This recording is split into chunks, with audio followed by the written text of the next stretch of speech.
Oil ஊற்றிக்கலாம். வெங்காயம் போட்டுக்கலாம்.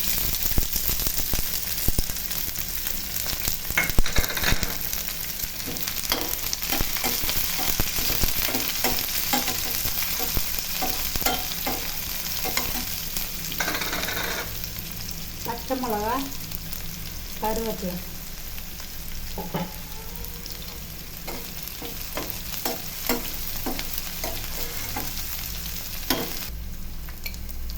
மஞ்சத்தூள் போட்டுக்கலாம்.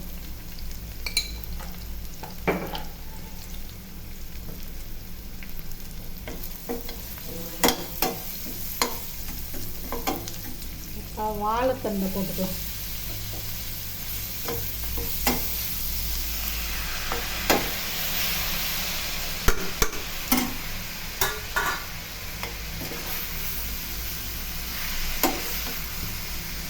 தண்ணியெல்லாம் ஊற்ற வேண்டாம். இதில் உப்பு போட்டு அப்படியே சிம்மில் வச்சு மூடி வச்சுருவோம்.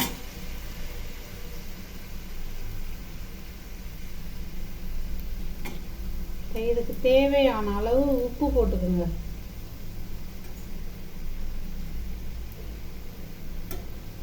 நல்லா கிளறி விட்டுட்டு இதில் இருக்கிற தண்ணியே போடும். ஏன்னா வாழைத்தண்டு தண்ணி விட்டுக்கிட்டே இருக்கும். அதனால் நல்லா நைஸாக அரிஞ்சுக்கோங்க. நான் மிக்சியில் போட்டு க்ரஷ் பண்ணி வச்சுருக்கிறேன். நீங்கள் வந்து நல்லா நைஸாக அரைச்சிக்கோங்க. நைஸாக கட் பண்ணிக்கோங்க. ஏன்னா மிக்சியில் க்ரஷ் பண்ண தெரிஞ்சால் மட்டும்தான் இது நல்லாயிருக்கும். இல்லைன்னா மாவு மாதிரி ஒரு மாதிரி கொல கொலன்னு ஆயிடும்.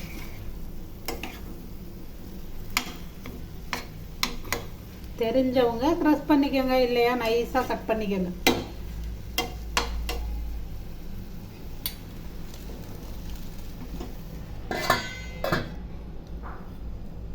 இப்போ ஒரு டைம் எடுத்து கிண்டி விட்டுக்கலாம்.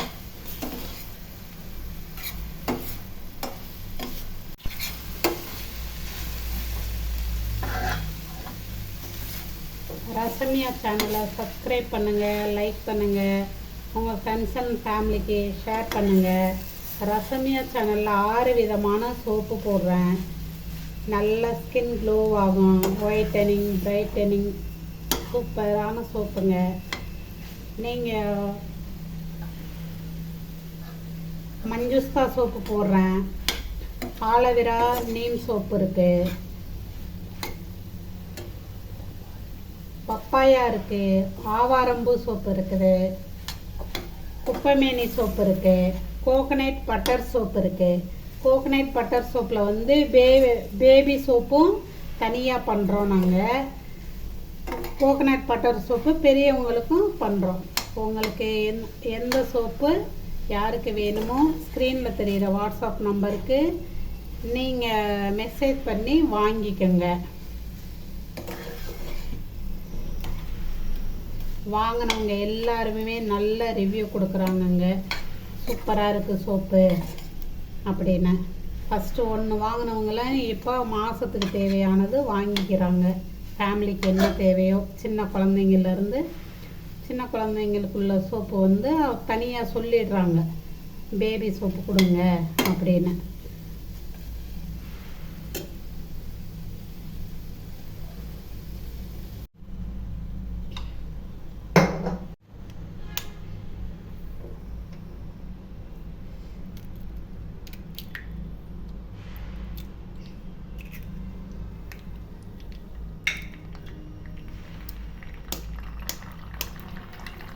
ஒரு 3 முட்டையை உடச்சி ஊற்றிக்கோங்க.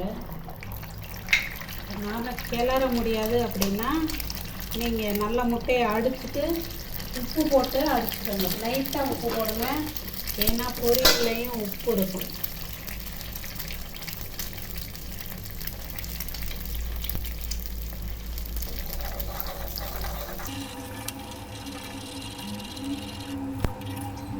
இந்த வாழைத்தண்டு வந்து சில பேர் வந்து சாப்பிட மாட்டாங்க. நீங்கள் இந்த மாதிரி எல்லாம் நல்லா வெரைட்டியாக செஞ்சு கொடுத்தீங்கன்னா அவங்க நல்லா சாப்பிடுவாங்க. குழந்தைங்களுமே இதை செஞ்சு கொடுத்தீங்கன்னா விரும்பி கேட்டு வாங்கி சாப்பிடுவாங்க. ஏன்னா வாழைத்தண்டு வாரத்தில் ஒரு 2 முறையாவது எடுத்துக்கோங்க. அதே கிட்னி ஸ்டோனு எல்லாத்துக்குமே நல்லது.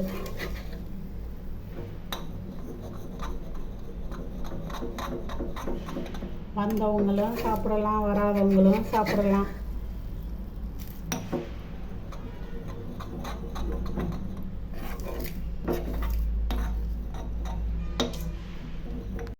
இந்த எக் பொடி மாஸ் வந்து எனக்கு வானல் வந்து சின்னதாகும், அதனால தான் நான் இப்படி போட்டிருக்கேன். உங்களுக்கு வேணா இதிலே போட்டு கூட நீங்கள் கிண்டிக்கலாம், இல்லைன்னா இப்படி தனியாக போட்டு கிண்டிக்கங்க. இந்த தேங்காயை பின்னாடியே அந்த தோலை எடுத்துருங்க. இந்த மாதிரி இருக்கு இல்லையா தோல், அதை ஃபீல் பண்ணி எடுத்துருங்க. ஏன்னா ஜீரணத்துக்கு நல்லது. சின்ன பிள்ளைங்கள்லாம் சாப்பிட்டா ஜீரணம் ஆகாதில்ல, அதனால். இப்போ இதில் ஒரு 1/2 ஸ்பூனுக்கு சீரகம் போடுறேன்.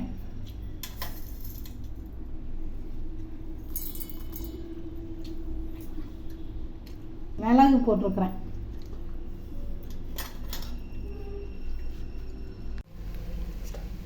இப்போ அரைச்சி க்ரஷ் பண்ணி வச்சுருக்கிற தேங்காய், சீரகம், மிளகு எல்லாத்தையும் போட்டு கலரிக்கு நல்லா டேஸ்ட்டாக இருக்குங்க.